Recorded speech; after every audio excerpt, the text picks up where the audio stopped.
So I just wanted to talk about the coverage between two dead, beloved people, Michael Jackson versus John McCain, and how the ladies of The View handle attacks on two dead beings. The first one is Michael Jackson. Okay? This is how they handle that. Michael Jackson was by far the biggest superstar in the world at that time. I don't even think there's an equivalent to him today. If these allegations are true, is that how he was able to get away with it? Because people were taken by the cult of celebrity. You know, what do you think about that? I mean, how is this? God, it's so upsetting. And I think it's so upsetting for us who grew up with him. We're that generation who, for us, he was larger than life and somebody whose songs we know and we still hear too. And so, we keep hearing about these stories over and over and over again. I think we have to say thank you to all the victims who have started to speak. I think part of this is happening now because of the Me Too movement, because it's giving courage to people like Chrissy Blasey Ford, like victims of pedophilia by priests, like victims of pedophilia and predatory behavior by celebrities to come out and say the truth. It's a different time, but I'm with you. It's very hard to hear and process. It is. I mean, I spent a lot of my career prosecuting child sex cases, and I think one of the things that people will have trouble with is that during the sex abuse trial against Michael Jackson, a lot of these boys, now men, testified that nothing happened. And so people, I think, now are reluctant to believe them. That's because they're lying. And if you all did your research, you would know that they're lying instead of coming on The View and talking all this foolishness, on this uncorroborated foolishness against a dead man who's not here to defend himself. But I will say that, only 12% of child sex abuse cases are ever reported to the authorities. How many? Only 12%. And that is because sex abuse victims, and especially children, believe that they will not be believed. They don't have the language to even explain what has happened to them. Even when women are molested or attacked, they don't come forward. They don't think they're going to be believed, and they feel that the perpetrator will come out against them. And you got to imagine that these people that are grooming them sexually, they're taking the place, they're supplanting the place of their parents. So there are a lot of levels involved and trauma as to why they would lie. And I agree with you, Anna. There are so many people that are coming forward. Think about R. Kelly's victims that have come forward now. And so there's a real reckoning going on. There's actually proof in R. Kelly's case. Okay? Michael Jackson had his trial. Matter of fact, they tried to frame him because they had no evidence. Again, if you all did your research, you would know that. Instead of putting him in the same pile with R. Kelly over unsubstantiated allegations from people who are looking for money. They were looking for money then, they're looking for money now. Friends that are still prosecuting these cases, and they're saying people are finally coming forward.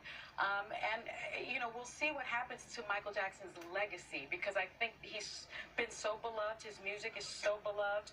Will people sort of cancel Michael Jackson? Remember, there was this movie. No, we need to cancel The View. That's what we need to cancel. And cancel Oprah along with it.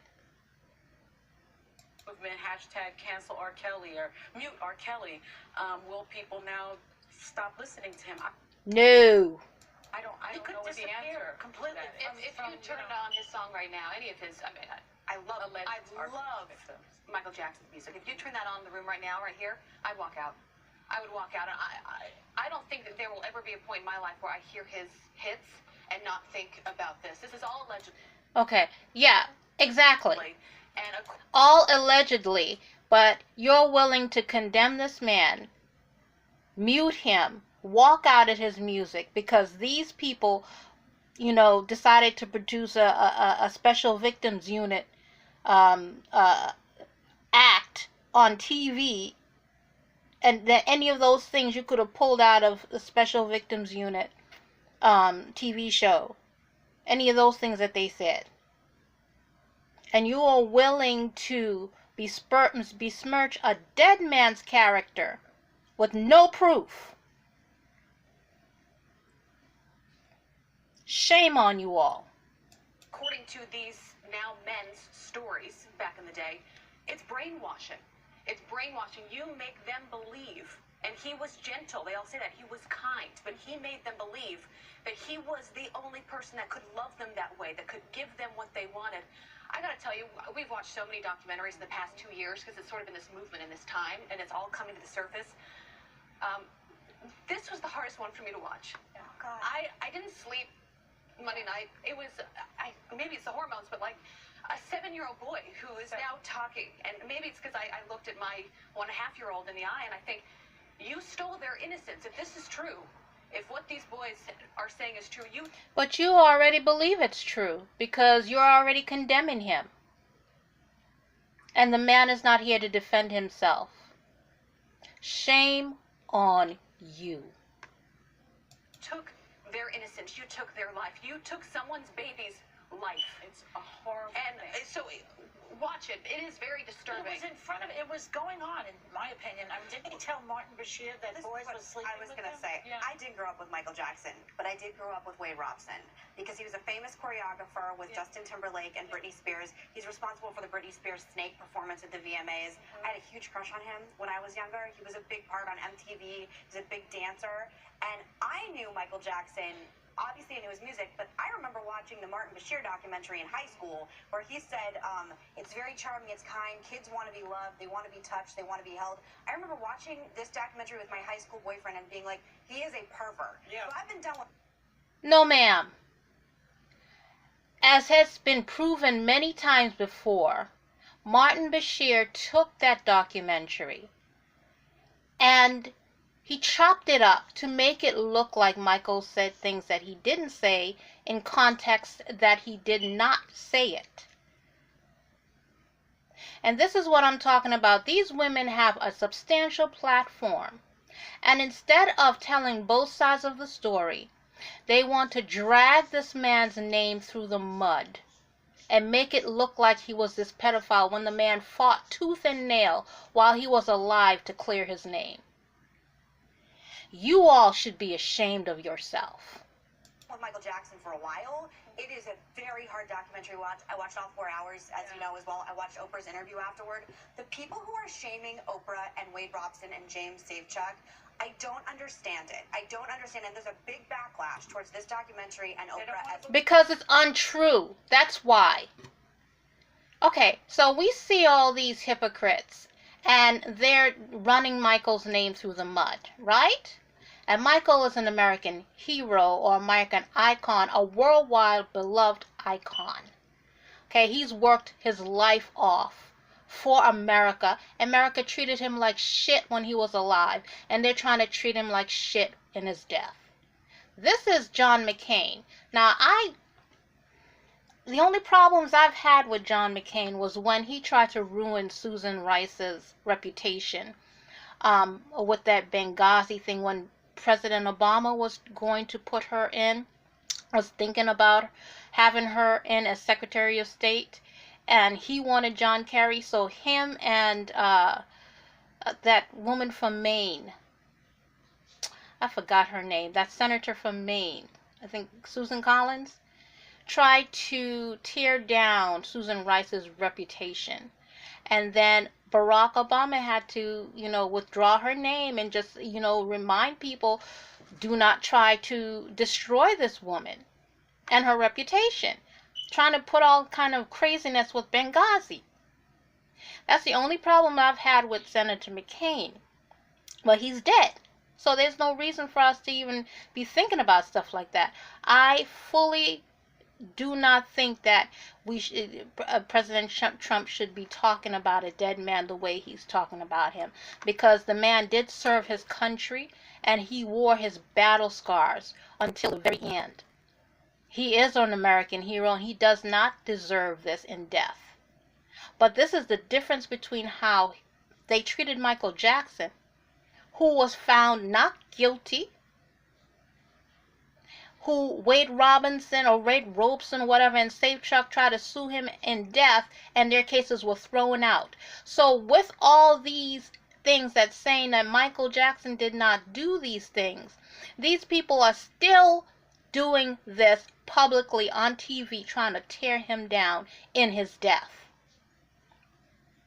This is how they covered John McCain when Trump went after McCain repeatedly.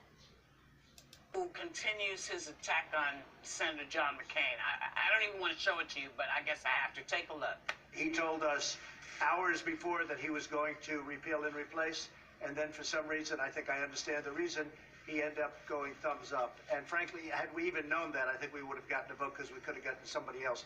So I think that's disgraceful. Plus, there are other things. I was never a fan of John McCain, and I never will be. As I mentioned the other day, facts matter. What you say matters. And the claims that this guy, this man in the house, has been making are not true. And you can actually fact check them yourself. But why does he continue to attack a legitimate American hero who's not here to defend himself? Okay, but you all could have also fact-checked those bullshit claims against Michael Jackson and the Bashir tape and all of that, but you all didn't. You came on this show trying to tear him down. Whoopi wasn't there. And the last time I saw Whoopi, she did try to clear his name, but she wasn't there on that end.